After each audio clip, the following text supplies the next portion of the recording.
dedicado al séptimo arte. Comenzamos.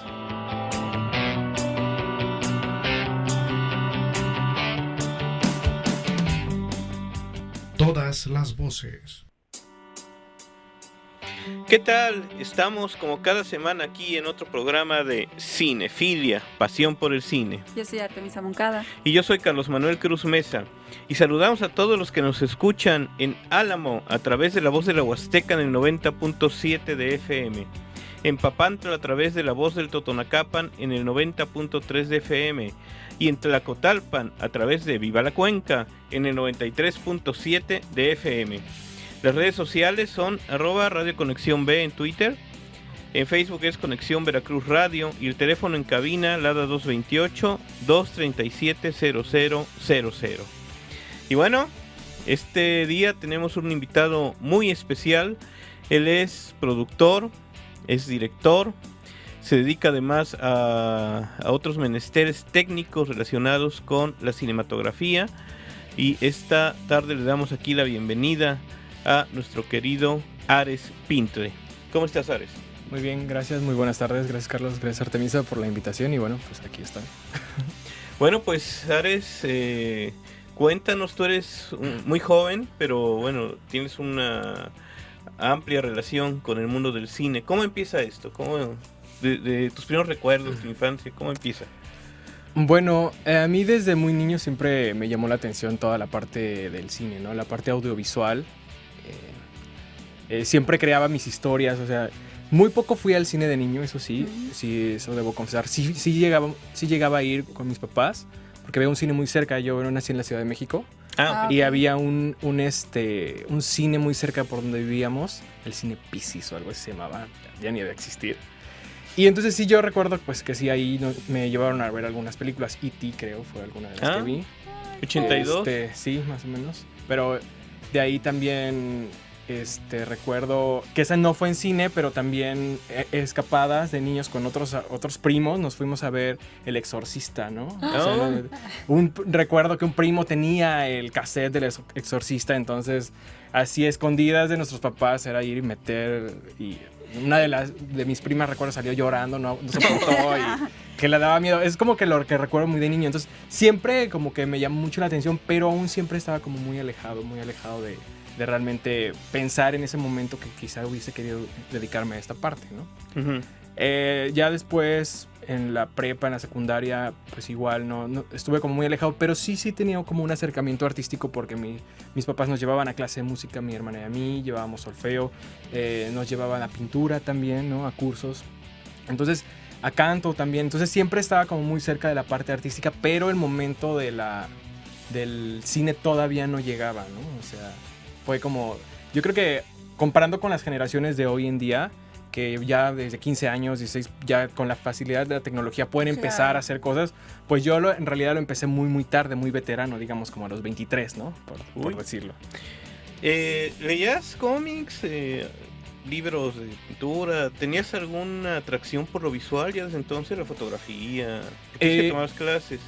Sí, de hecho era más que nada pintura, foto tampoco. Es muy extraño porque yo una cámara de video no la agarré hasta que entré a la universidad. O sea, sí agarré en la secundaria alguna, pero así, no en un sentido como voy a intentar. Es que también antes no había mucho acceso a la tecnología, la cámara del celular, ¿no? Sí, vamos a grabar un videíto. Y por ejemplo, pero lo que sí hacía es yo montaba como mis historias o como obras de teatro con mi hermana, mis primos en la casa de mi abuela, ¿no? De mi abuelita.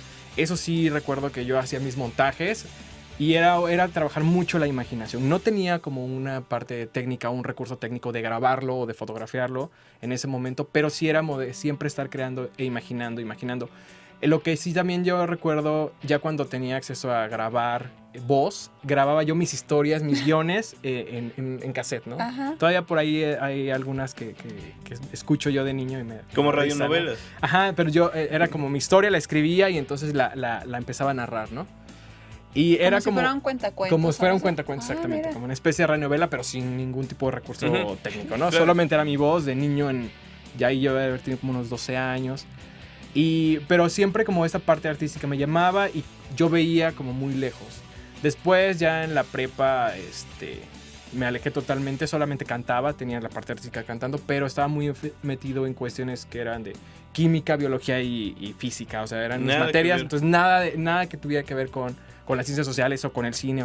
Entonces, porque al final en ese momento, pues era muy bueno en química, en física, y yo pensaba que eso me iba a dedicar. Ay, no, en De hecho, cuando salí de la prepa, entré a ingeniería en alimentos, por ejemplo. Ay, En la UNAM estuve un tiempo, ajá. pero pensaba en el futuro y yo decía, no me veo siendo un No me veo ingeniero, ¿no? O sea, No veo trabajando ¿qué voy a en estar una haciendo en días? fábrica, Ajá, exacto, o sea, no puedo estar aquí pensando que estoy en algún... Haciendo el nuevo Fábrica. refresco de sabor. Sí, no me imaginaba, aunque me apasionaba mucho esa parte de la química, pero no me veía en el futuro haciendo eso. Entonces decidí dejar la carrera, ¿no?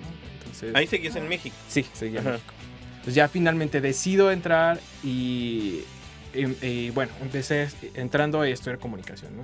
Ya no tampoco quería esperar más tiempo a ver dónde podía encontrar cine. Estamos ya hablando como el del 2001, ¿no? Cuando ¿Ahí qué yo edad regreso tenías? a vivir, 21. Cuando yo ya regreso a vivir a Jalapa otra vez, me fui de aquí a Jalapa a los 15 años, a México otra vez, Ajá.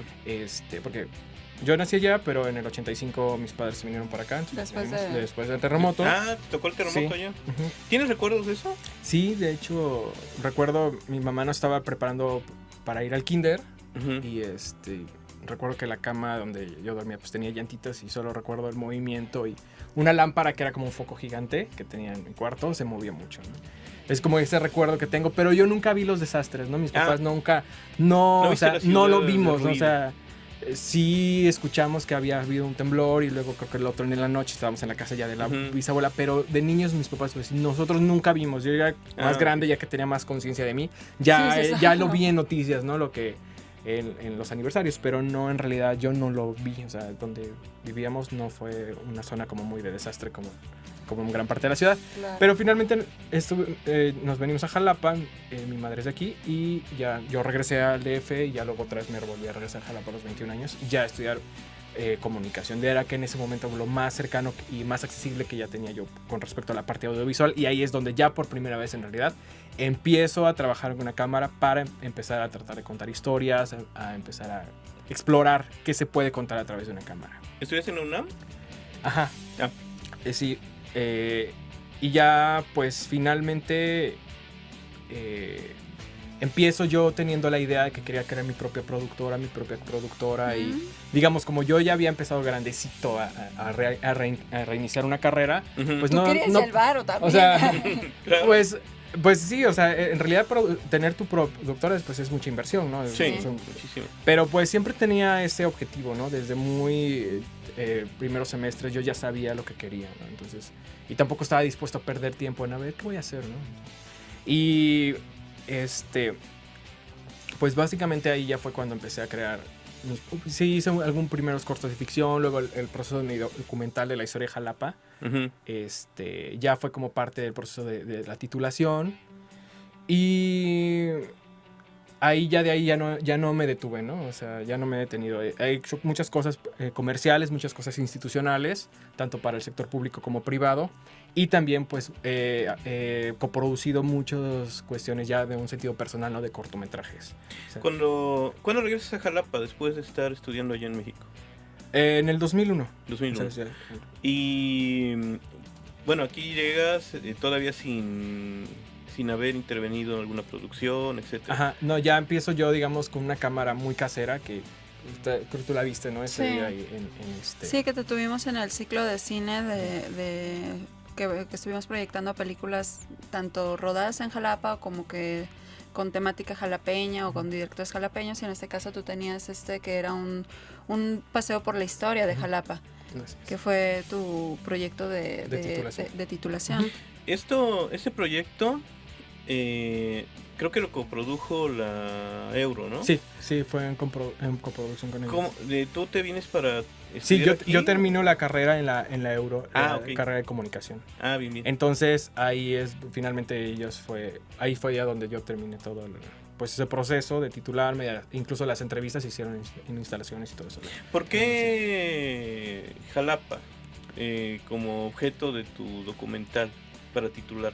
Porque yo no entendía mucho la historia. Mi abuelita, ahí la culpable fue mi abuelita. Ujú. Siempre, pues la familia de mi mamá sí es de aquí de Jalapa, entonces ella siempre me contaba historias, ¿no? De los barrios de Jalapa, algunas leyendas, todo ese tipo de cosas. Pero yo no entendía, yo soy como de un pensamiento, yo creo que también mi formación de matemáticas, física, era como un pensamiento muy estructurado. Entonces yo quería entender como una radiografía de Jalapa desde arriba, ver cómo habías llegado las culturas prehispánicas hasta la conquista y luego cómo se convertía en villa la ciudad, bueno, se convertía en villa y luego ciudad, etcétera, ¿no? Cómo se convierte en capital. Como que todo eso yo lo quería ver desde arriba. Y entonces es lo que trato de rescatar a la hora de crear la estructura del documental.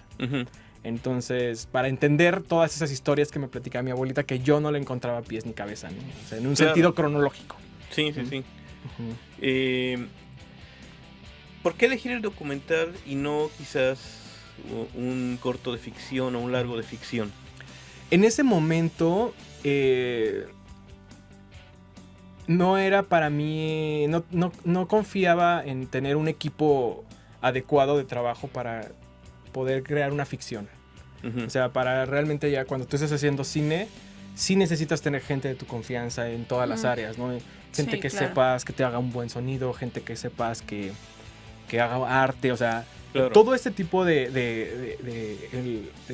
saber trabajar con las personas. Y en ese momento yo no me sentía seguro de poder tener todos los recursos, tanto técnicos como humanos, que pudiesen ayudarme a crear algo como que visualmente a mí me encantara, ¿no? Y narrativamente. Entonces no estaba en ese momento listo. Entonces el documental era la manera tanto adecuada para contar la historia de Jalapa, ¿no?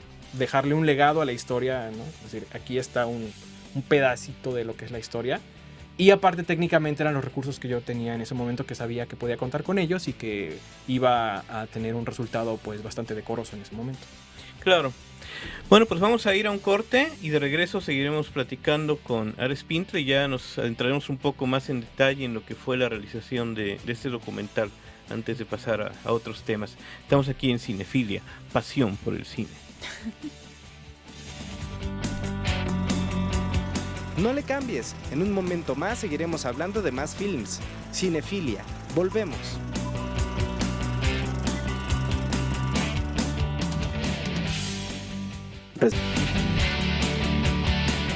Artemisa Moncada y Carlos Manuel Cruz Mesa están de vuelta contigo.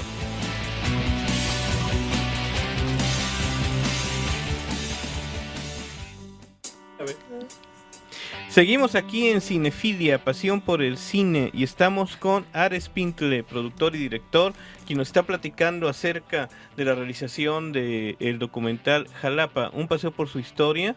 Y bueno, Ares, ¿cómo fue en sí la realización? ¿Contactaste a Gilberto Bermúdez Gorrochotegui?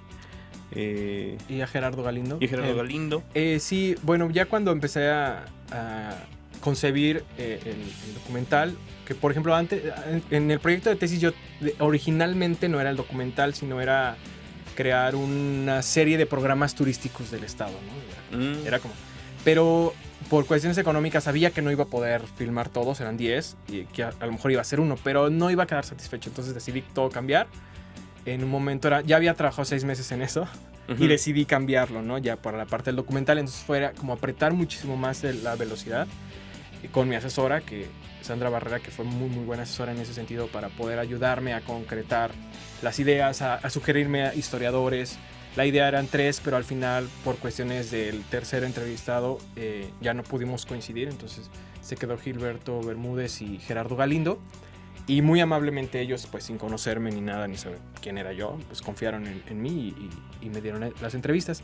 Y ya, digamos, la parte más compleja o tortuosa, si es que se le puede llamar así, era encontrarle un sentido y un pie a las 2 horas de entrevista de cada uno, eran 4 horas. Y empezar a desarrollar la estructura del guión. Entonces digamos que eso fue lo más talachero hasta cierto punto. Pero finalmente funciona, porque la narrativa del video, ahora que lo vuelvo a ver, digo, ya tenía rato que no lo he vuelto a ver hasta ahora que lo volvemos a presentar, y sigue funcionando a pesar de los años, ¿no? O sea, hay cuestiones técnicas que yo no estoy ahora tan contento, ¿no? Obviamente, pues a 10 años de distancia, dices, ya hay cosas que sabes que puedes ahorita no hacerlas igual, ¿no? Podrías mejorarlas muchísimo. Pero me sigue quedando esa sensación de algo muy entrañable en su narrativa, algo muy entrañable en las palabras que se conjuntan entre los dos historiadores, porque todo el documental está narrado por ellos, no hay una voz en off de un tercero, Cierto. ¿no? O sea, todo va narrándose entre un ping pong entre los dos en los temas, ¿no? Claro, la estructura ya la tenía previamente a la hora de crear la formulación de las preguntas y todo, pero ya el reto fue que todas esas palabras funcionaran de una manera coherente. Eso fue Claro, lo y más para complicado. para tus tomas, ¿no? Ajá. También para ir a buscar todos. Y exacto, ¿no? Entonces ya una vez que tenía esta estructura, entonces fue a terminar de buscar las imágenes que faltaban. Las últimas que faltaban eran ¿Fue difícil la iconografía? ¿Encontrarla? Sí y no, porque yo quería, y como lo hice, me concentré en el centro y en los 4 barrios, no me fui más allá. Algunos, bueno, ¿por qué no te fuiste a Plaza Américas a grabarlo? ¿O por qué no grabaste la Torre Hacking? Porque no se trata de eso el documental, no es un Claro. documental turístico. Sí. Mucha gente se Ajá. iba con la pinta, ¿no? Ujú. Y de hecho terminé haciendo algo turístico porque la gente pensaba que era un documental turístico. Unas personas me terminaron contratando para un trabajo también en Jalapa y aproveché a sacar unas tomas para hacer como una versión. No es el documental, pero digamos fue una especie de versión turística de Jalapa que anda por ahí en YouTube, que publiqué hace también muchos años. Ujú. Y que después Venga a alguien- atorarse en el centro. Sí, ¿no? Pero Las no mejores era, marchas ¿no? del O sea, no es un documental turístico, ¿no? Sí. Entonces, No, de hecho, tiene una ligera carga de crítica Sí. social en un poco del final, y lo cual es curioso, ¿no? Como mencionas, de que todavía sigue muy vigente Sí. de su realización, digo. sí. Sí. Entonces, pues digamos, a partir ya de que ya se encontró la estructura, me faltaban solamente las imágenes del Museo de Antropología. Era para mí muy importante que tuviese imágenes de ahí. Y entonces yo llegué con mi computadora, pedí una cita con la doctora Sara Ladrón de Guevara, que en ese momento ella era la directora del museo. Y entonces me recibió, igual sin saber quién era yo, y yo llegué con la computadora, se la puse en su escritorio, le dije, mire, doctora, este es un documental de Jalapa, véalo, y me faltan imágenes de aquí del museo. Lo vio, le encantó y dijo, abran las puertas para que grabe. Ellos mismos me prestaron en ese momento iluminación, que yo no tenía. Ah, qué bien. Yo no tenía en ese momento. Y sacaron piezas que no están en exhibición, Ujú. que fueron encontradas aquí en Jalapa. Entonces, Uh, esas piezas que se ven en el documental no las van a encontrar en el museo porque están en las bodegas. O sea, no hay una exhibición de algunas de las piezas. Entonces eso, pues realmente yo me sentí muy afortunado y muy agradecido con la doctora Sara, Claro. que haya confiado. Y pues entonces era lo único que faltaba y terminé y me titulé como 8 o 9 meses después de lo supuestamente establecido por la universidad. Pero no me interesaba la velocidad en la que me fuera a titular. Me interesaba que quedara contento con el trabajo, ¿no? Y Claro. que fuera algo ¿Quedaste? que realmente aportara a la sociedad jalapeña, ¿no? O sea, ¿Y si quedaste eso. contento? Sí quedé contento. Y aprobaste, por Y supuesto. aprobé. Y te reprobaron, ¿no? Sí. No, sí. No gustó. Te gustó, ¿no? Ah, qué bien. ¿Qué pasó después? Pues ya de ahí me enfoqué mucho en hacer algunas cuestiones de televisión educativa. ¿En alguna institución? En el telebachillerato Ah. estuve, de hecho, cuando estudiaba colaboraba con ellos, conducía deportes, todo esto.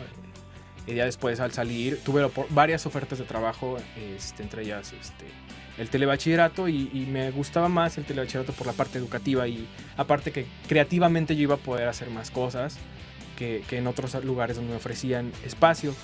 Y ahí estuve un buen tiempo también, pero empecé a seguir produciendo de manera independiente cuestiones institucionales, trabajos comerciales y todo esto, para poder capitalizarme y empezar a comprar mi propio equipo, ¿no? Para la productora. Y entonces así es como llegó un momento en donde yo ya no podía estar en el telebachillerato. Me gustaba mucho y hasta la fecha me siguen llamando a grabar voz o algunas intervenciones, pero ya no podía estar, digamos, mucho tiempo y ya fue cuando ya empecé a coproducir. Ya cuando llega a la Escuela de Cine La Luz Buñuel, Ujú. conozco a Marcel, empiezo, digamos, como Marcel Cisniega. Marcel Cisniega, a trabajar con él y con sus alumnos y bueno, yo también tomé clases ahí con él, el primer diplomado que dio, el primer taller y luego el primer diplomado. Entonces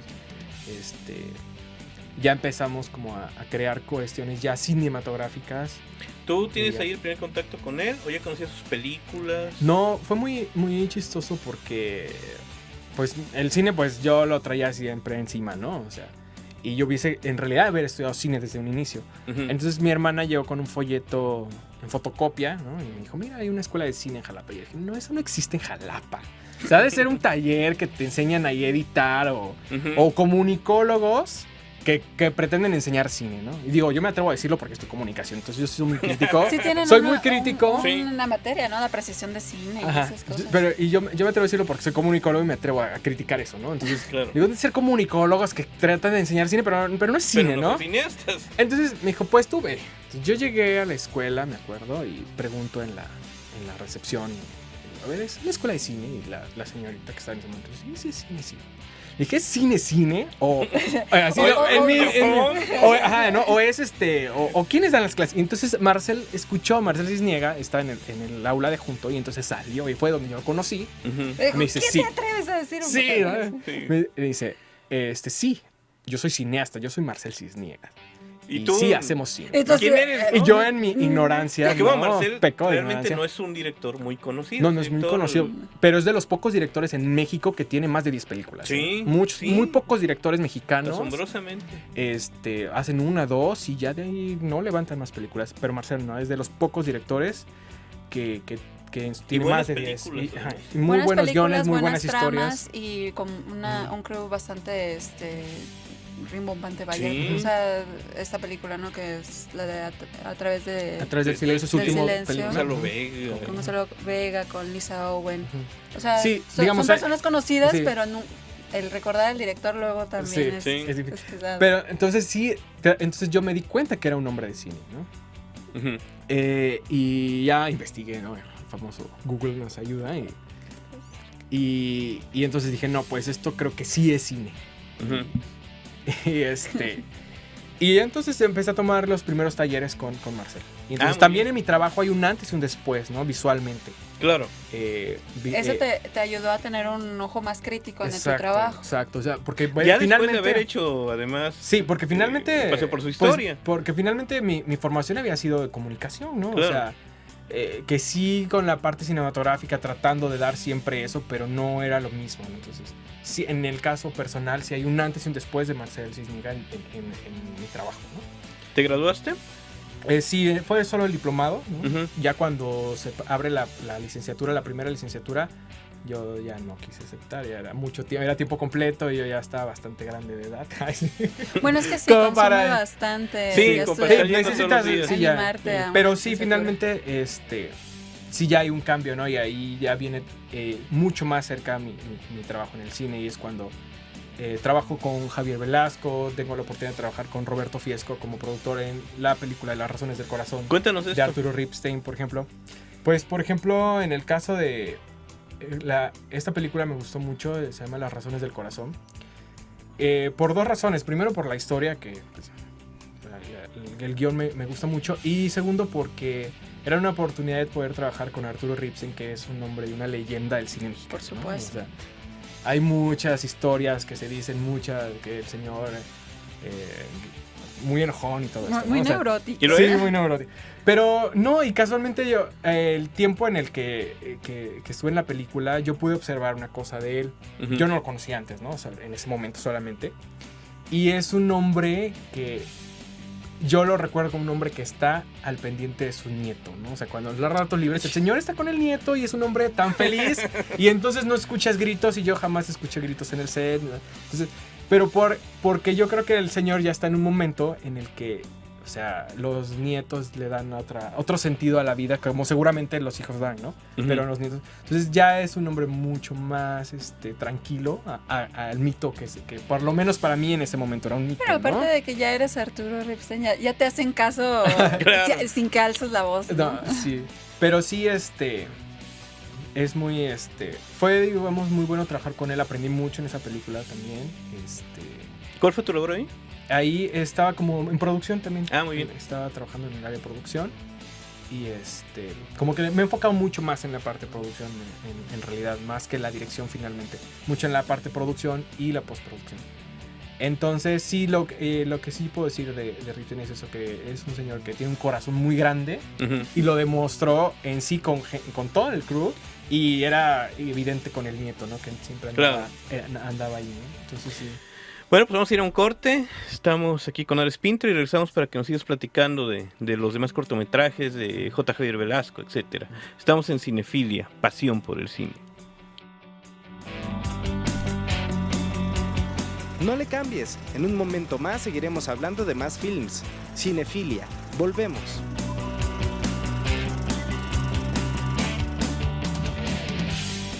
Son las 6:38. Respira, siente, escucha, conéctate. Conexión Veracruz, Sistema Estatal de Noticias. Todas las voces. Artemisa Moncada y Carlos Manuel Cruz Mesa están de vuelta contigo.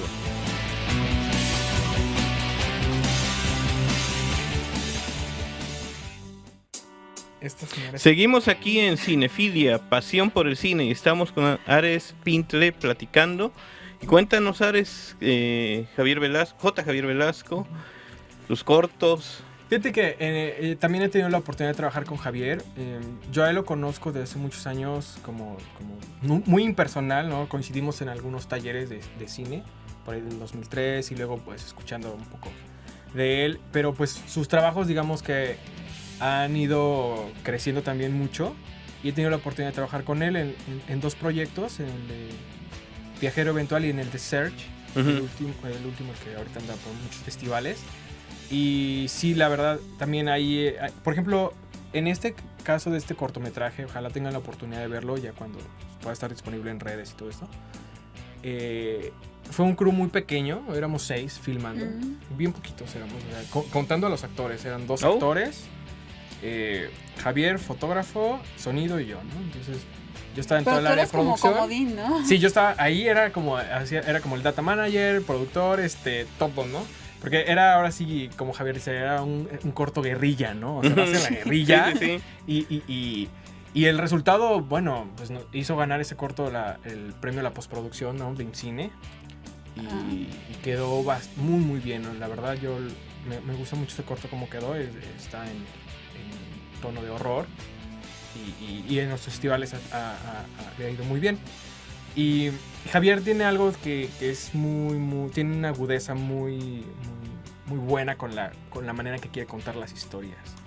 Entonces sabe muy bien lo que quiere, y sabe también escoger a las personas con las que quiere trabajar y para lograr los resultados que tiene, ¿no? Entonces yo también me siento como muy afortunado de que él confiara también en este par de proyectos. Entonces no dudo que vaya a continuar y pues que quizá vaya ya pronto también a hacer su largometraje. Y pues tú te has movido en la producción, básicamente. Básicamente es mucha producción y gran parte también en postproducción. Por ejemplo, en el caso de mi productora que apoya a proyectos de cortometrajes, que ha apoyado muchos proyectos, ha sido mucho en postproducción. ¿Cómo y se llama también tu productora? A Mayúscula Films. Ok. Así lo pueden encontrar en Facebook. Y entonces sí he apoyado como muchos estudiantes, ¿no? De la misma escuela de cine Luis Buñuel, externos también, con equipo y en cuestiones de postproducción. Corrección de color, edición y todo eso.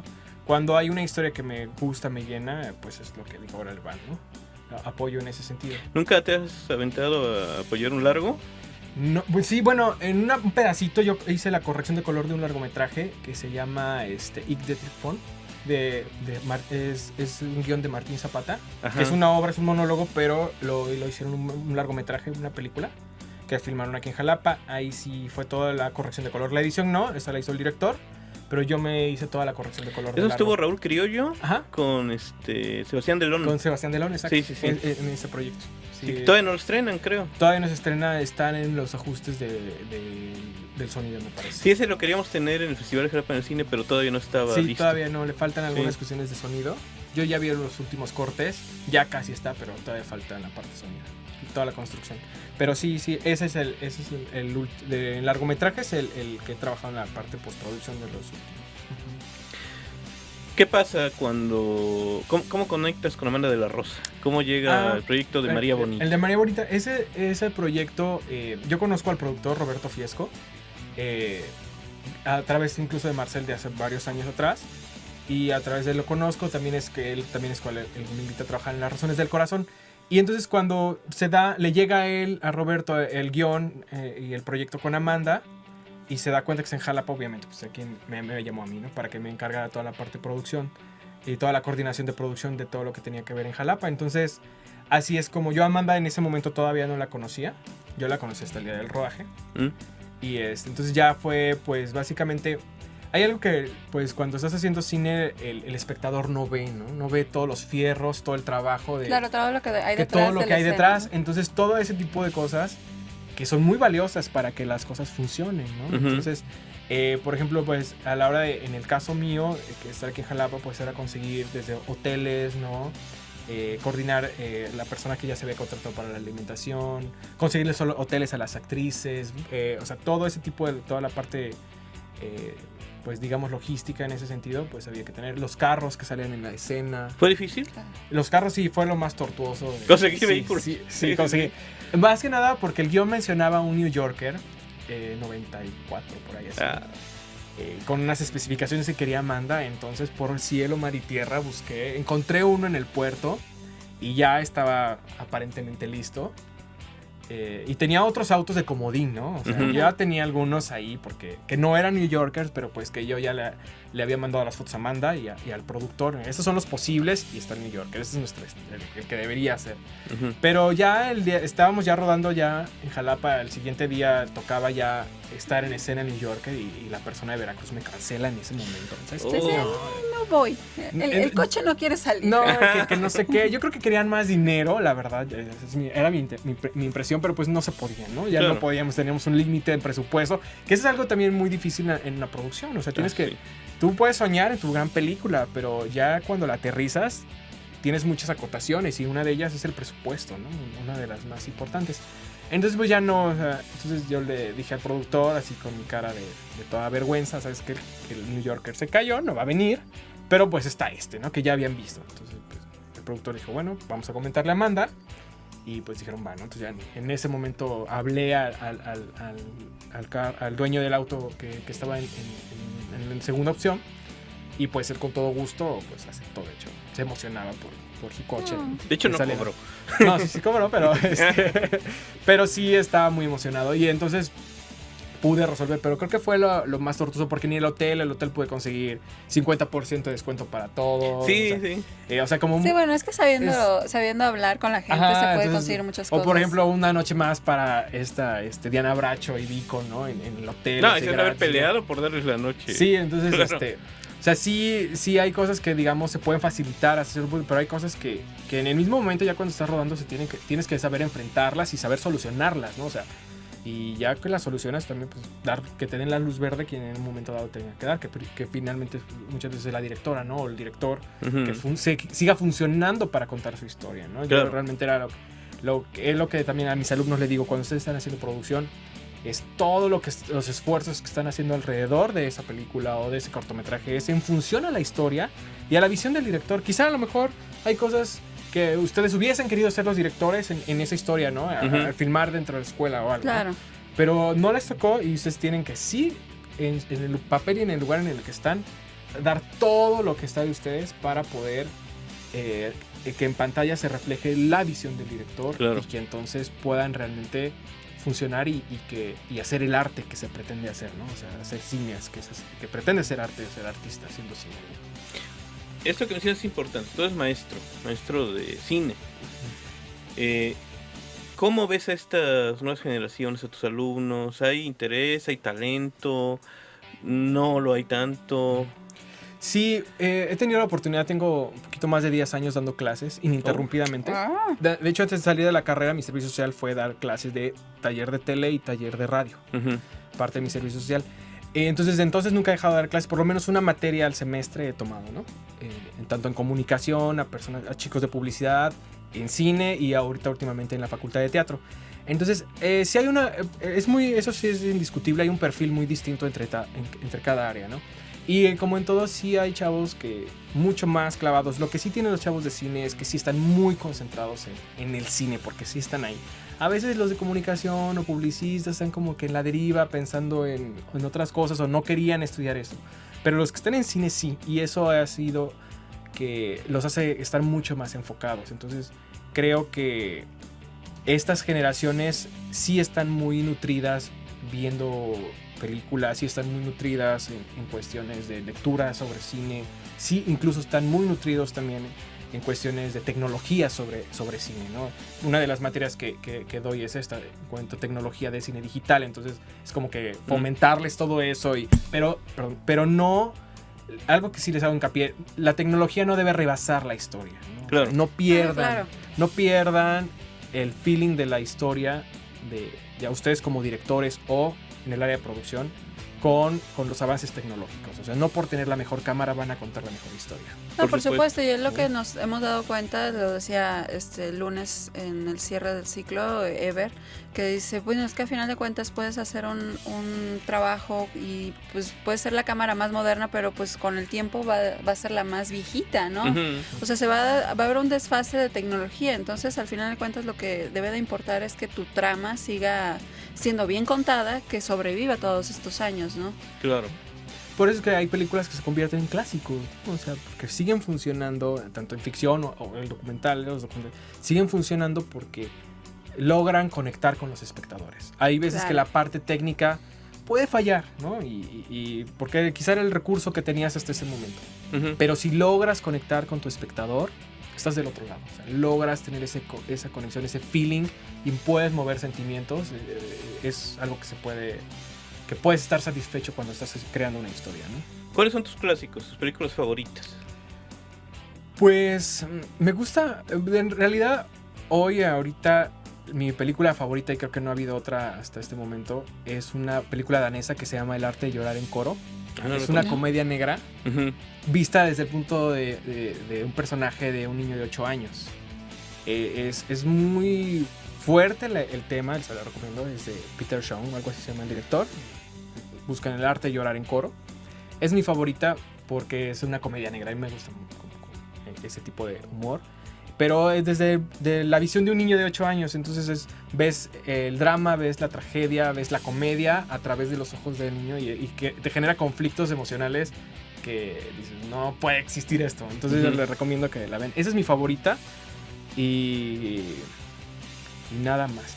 ¿Hay algún género en particular? que te El drama guste me ver? gusta mucho. El drama. O sea, el drama es el que más. Porque hay otras igual que me gustan, pero digamos que sobre todo esa. Ah, ok. ¿Hay alguna película que veas así casi como por tradición, una vez al año, El Padrino, Mi Pobre Angelito o alguna cosa No, así? trato, o sea, ¿Sí tratas trato de ver algo trato de nuevo ver siempre? algo nuevo y algo digamos, viejo, ¿no? O sea, Pero que no has trato visto. que no he visto. Ajá. Entonces,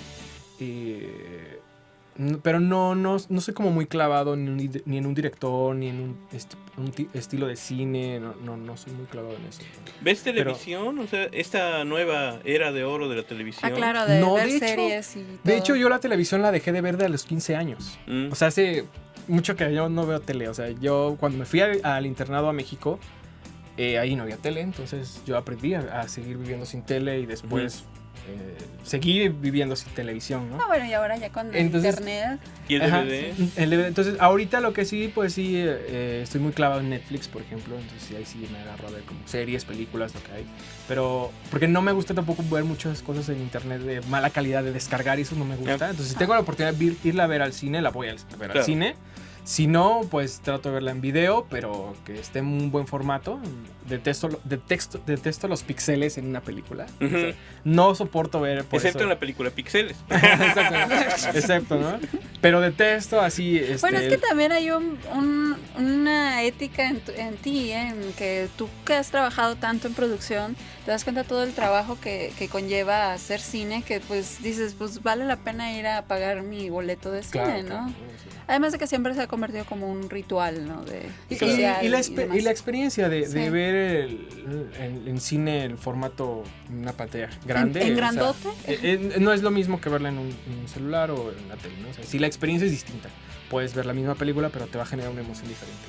Sí, Claro. por Por supuesto. supuesto. Entonces, pero sí, entonces si tengo la oportunidad de ver en el cine, pues voy, ¿no? Y si no, pues ya lo veré en la televisión, pero casi en computadoras no me gusta ver. Entonces prefiero no verlas, honestamente, a esperarme a que pueda verlas en un formato más grande o en buena calidad, por lo menos en Blu-ray o algo así.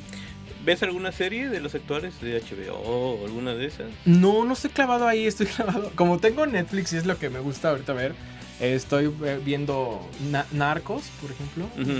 O sea, Sí, esa me gusta. es de Pablo Pablo Escobar, Escobar. creo. Ajá, Sí. ahorita está Pablo Escobar. ¿Qué otra serie ahorita? ¿No eres de los clavados en Game of Thrones? No. O la de House of Cards. House of Cards, sí, la vi. Esa sí Ese está bien. sí es ya me de gustó mucho. Netflix. Sí, es de Netflix. Sí, pero las otras es de HBO y eso no estoy muy clavado en ese tipo de series. Entonces no sabría mucho qué decir ahí. ¿Sigues a los directores locales? Sí, me ¿Otros gusta. directores? Por ejemplo, sí, en la parte local, lo del festival me pareció sensacional porque hubo la oportunidad de ver cosas que no había visto, que quería ver, de qué aquí bien. de Jalapa.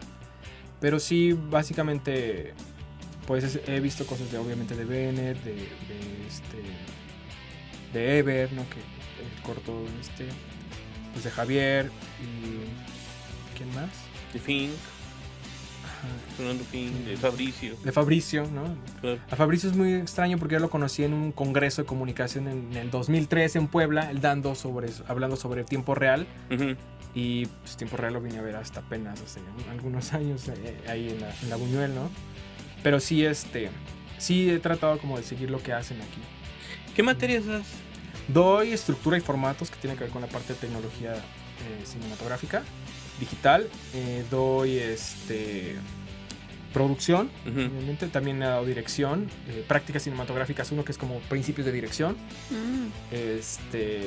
Y por ejemplo en la facultad de teatro es medios audiovisuales, no tanto cine en ello, porque pues no es su área, pero está más enfocado en cuestiones cómo llevar el teatro a la imagen, ¿no? A Claro. grabar, cómo grabar una obra de teatro. en ¿Te ese gusta el sentido. teatro? Sí, pero no tiene mucho acercamiento. Ahorita con ellos es donde estoy teniendo ese acercamiento, ¿no? Y yo les digo a ellos, soy muy honesto, ustedes saben mucho más de teatro que yo. Entonces lo que vamos a hacer es lo que ustedes saben de teatro con lo que yo sé de audiovisuales para poder crear y poder grabar de manera bien, tanto técnicamente como narrativamente, una obra de teatro. Parte de tu especialización es también los efectos digitales en postproducción. ¿Es muy difícil? Esta es una pregunta de un neófito. Yo no sé nada del tema, ¿no? Digamos que se invierten muchas horas. Ujú. O sea, son muchas horas. Muchas como- horas en la silla. Muchas horas. Por sí. unos segundos. Por unos segundos, por unos cuantos cuadros, ¿no? Sí, sí inviertes mucho tiempo. Es muy talachero, si queremos decirlo así. Difícil, depende, ¿no? Depende del tipo de proyecto, depende que lo que requiera es, digamos, el grado de dificultad que también debes tomar en cuenta a la hora de filmar, Claro. ¿no? Debes tomar, o sea, antes de filmar debes saber qué tipo de efecto va a hacer para poder filmar de la manera correcta para que llegues adecuadamente al proceso de postproducción y no tengas problema, ¿no? Ujú. Porque Claro, que no sea como improvisado. exacto, De no, que- porque así ha pasado, o sea, he tratado de llegar material que no está bien fotografiado, por ejemplo, y quieren que hagas maravillas, o sea, donde no hay información de color, pues no vas a sacar color, ¿no? Claro. Entonces, sí es como cuidar ese tipo de cosas, porque sí, les digo, yo sí soy muy maniático en ese sentido de la perfección, ¿no? En la calidad visual, ¿no? En la calidad del material grabado, para que puedas realmente tener herramientas para poder trabajar con ella en postproducción, ¿no? Si no, o sea, no puedes. Entonces, sí es, digamos, depende qué tan difícil puede ser el proyecto, pero sí son muchas horas invertidas. Sí, me imagino. Invertidas. Pero la satisfacción está bien, o sea, el resultado cuando ves tu trabajo está padre. O sea, de los efectos o de corrección de color también, por ejemplo. Ah, sí, la corrección de color.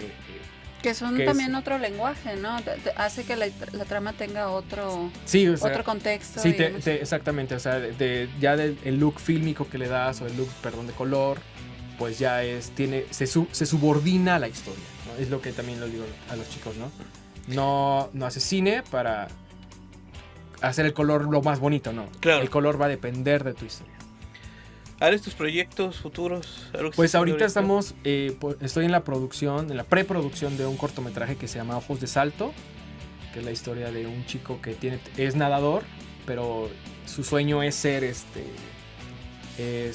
clavadista, Ujú. pero no se atreve, ¿no? Entonces, cuando me llegó el guión aquí a las manos, yo dije, esto yo lo tengo que producir porque, o sea, yo estaba estudiando ingeniería en alimentos, pero mi sueño era estudiar cine, ¿no? Entonces, no te atrevías, ¿no? Yo era un cineasta de closet y entonces decidí salir del closet, ¿no? Sí. Entonces, la historia va en ese sentido, entonces estoy trabajando con el director, ya tenemos al actor y ya faltan, pues, definir fechas, permisos de la alberca y todo eso. Pero es lo que estamos ahorita. Aquí lo van a rodar. Sí, la idea es filmarlo aquí en Jalapa, si se puede, ojalá que se pueda en UV.